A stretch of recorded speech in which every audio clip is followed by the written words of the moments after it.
The famous fashion brand, Versace, known for its bright colors, revealing clothing, and the famous Medusa logo, the company is worth well over $2 billion today. It was all started by a kid who came from an extremely poor small town.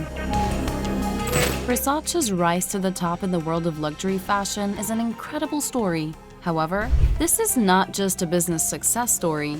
Versace's life was cut short when he was murdered in cold blood. Gianni Versace was born in Italy in 1946 in a very poor town. Many people were illiterate, and the local economy was so bad that people moved to other cities to find opportunities as coal miners and farmhands.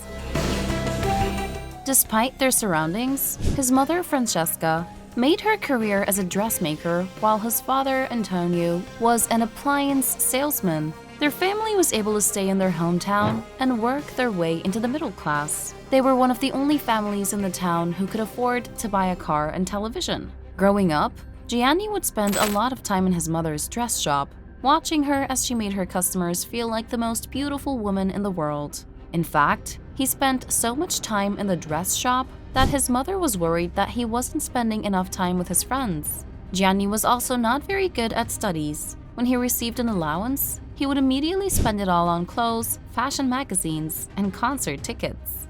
His parents were worried for him because he seemed to have no direction in life.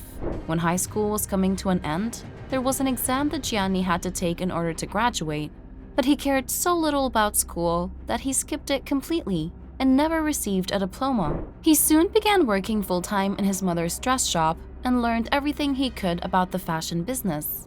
In 1965, when Gianni was 19 years old, his mother decided to open a boutique next to her workshop so that he could branch out on his own. He named the shop El de Francesca Versace and began traveling around Europe to buy some of the best pieces he could find. During these trips, he was able to make friends with several designers who would go on to be famous, like Karl Lagerfeld.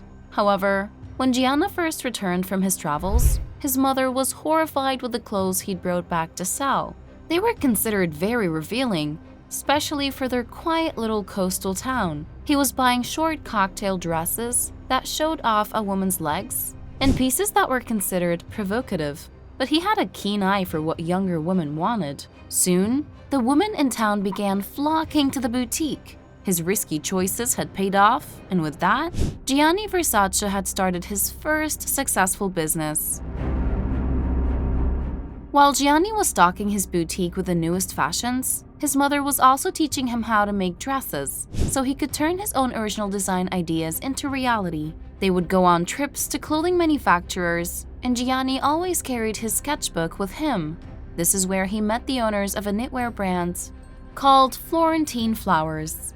Once they saw the designs in his sketchbook, they asked him to work with them in Tuscany when he was 25 years old. It was an exciting new opportunity for Gianni, so he agreed to move to Tuscany, and within just a few months, his new bosses were so impressed by the success of his first collection that they bought him a brand new Volkswagen convertible. At 26, he decided that it was time to explore the even bigger fashion world of Milan. He began freelancing by designing pieces for brands like Callahan, Jenny, Complice, and Mario Valentino. It was clear to everyone that Gianni was talented and that his work was worth an incredible amount of money. For example, after working to revamp Jenny's outdated fashion line, their clothing sales tripled from $2 million to $6 million per year. For 6 years, Gianni spent time freelancing and networking with people in the Milan fashion industry. He was able to get so many contracts that he made well into 6 figures per year. Finally, he decided that it was time to show the world who he was. He gathered his portfolio of pieces and secured an exhibit at a famous art museum in Milan.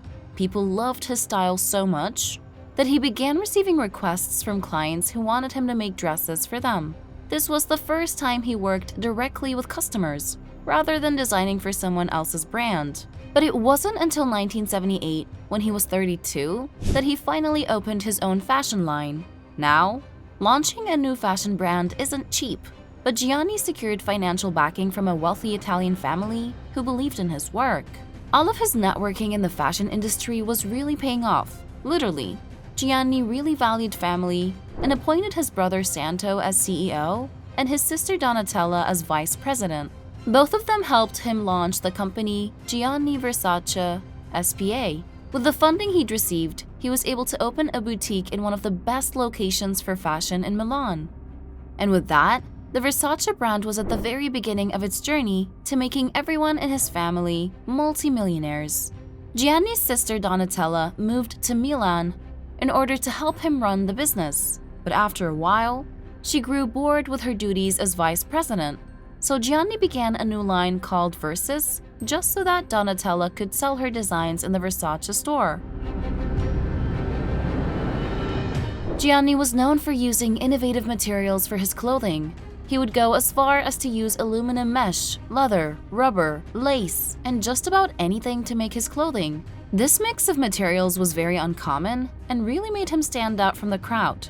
Gianni Versace's designs were also known for being revealing. He received a lot of criticism from both the media and the fashion community. There was a saying that went, "Armani dresses the wife, and Versace dresses the mistress." But he ignored these criticisms. He knew what his customers wanted, and that was to show off their curves and be proud of their bodies, rather than hiding them away. Eventually, the company became so successful that Gianni began opening new store locations.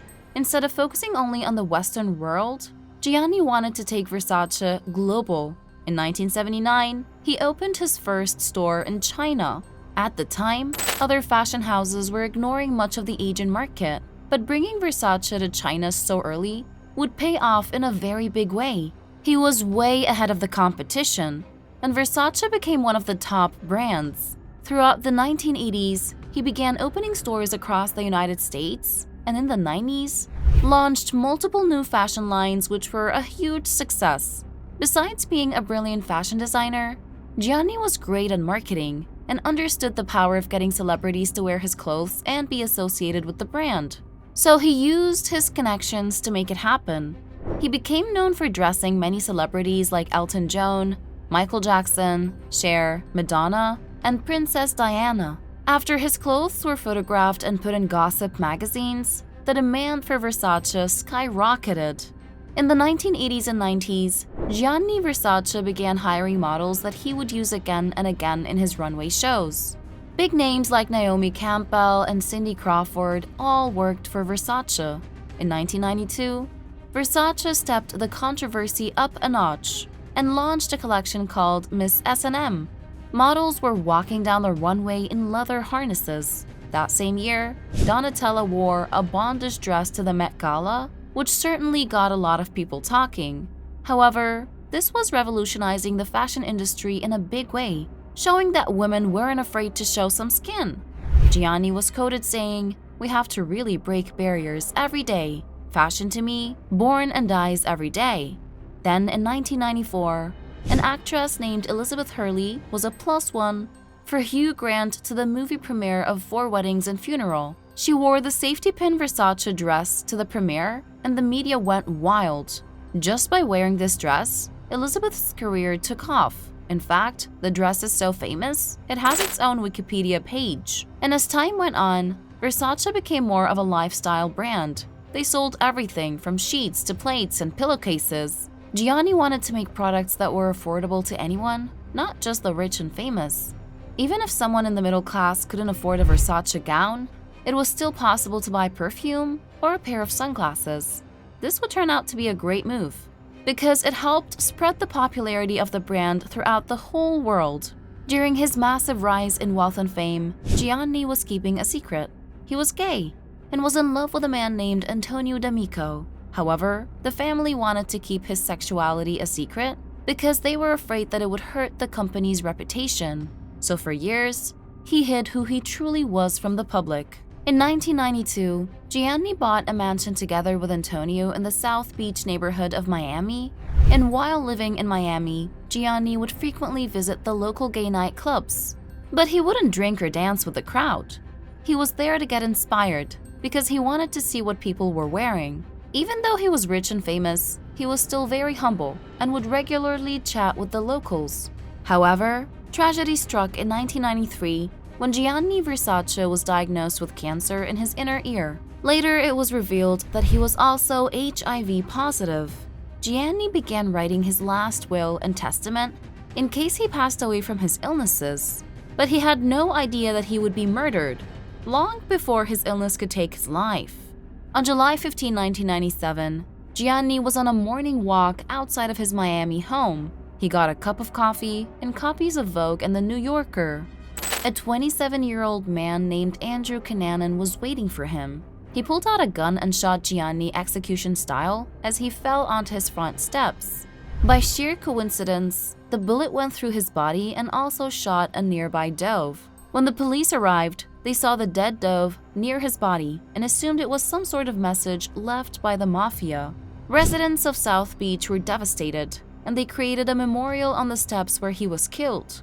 Over 2,000 people attended Gianni Versace's funeral, including dozens of celebrities, and it was televised throughout the world. His murderer, Andrew Cunanan, was a serial killer wanted in multiple states, and he was being hunted by the FBI. He was even on an episode of America's Most Wanted. Just 8 days after killing Gianni Versace, Andrew was found dead in a boathouse. He had decided it was better to commit suicide than go into jail. In 2018, FX released a TV series called American Crime Story: The Assassination of Gianni Versace, which speculates that Andrew was obsessed with Versace and tried to manipulate his way into Gianni's life before killing him. Reportedly, Andrew was gay and worked as an escort for older men, so the show speculates that he may have stalked Gianni and tried to proposition him for work before killing him. However, investigators on the case found no proof that Andrew ever spoke to Gianni Versace before killing him, and so Andrew's true motives remain a mystery. At the time of his death, the Versace brand was worth $807 million. In his will, Gianni left 20% of the company to his sister Donatella, who continued to serve as the artistic and creative director after his death. His brother Santo received 30% and went on to become the new chairman. Surprisingly, the remaining 50% of the company went to Gianni's niece, Allegra Versace Beck. He loved his niece like a daughter, calling her his little princess. She was only 11 years old at the time of his death, so this set her up for life.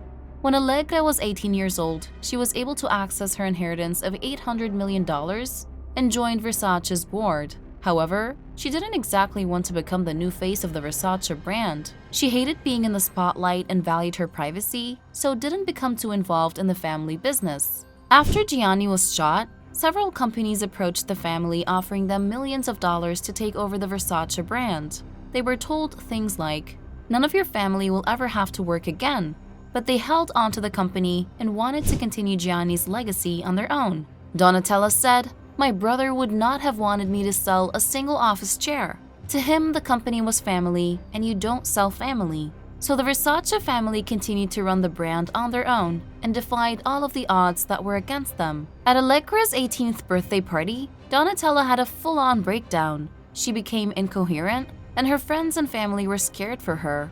Elton John was a family friend, and he staged an intervention for her, and thankfully, she agreed to go to rehab.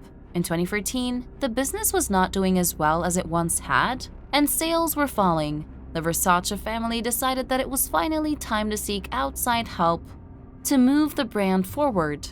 They initially sold 20% of the company to a private equity firm called the Blackstone Group and also hired a new CEO, Jonathan Akeroyd. Jonathan helped revitalize Versace's brand, and the business made a comeback, becoming more popular with a younger audience once again.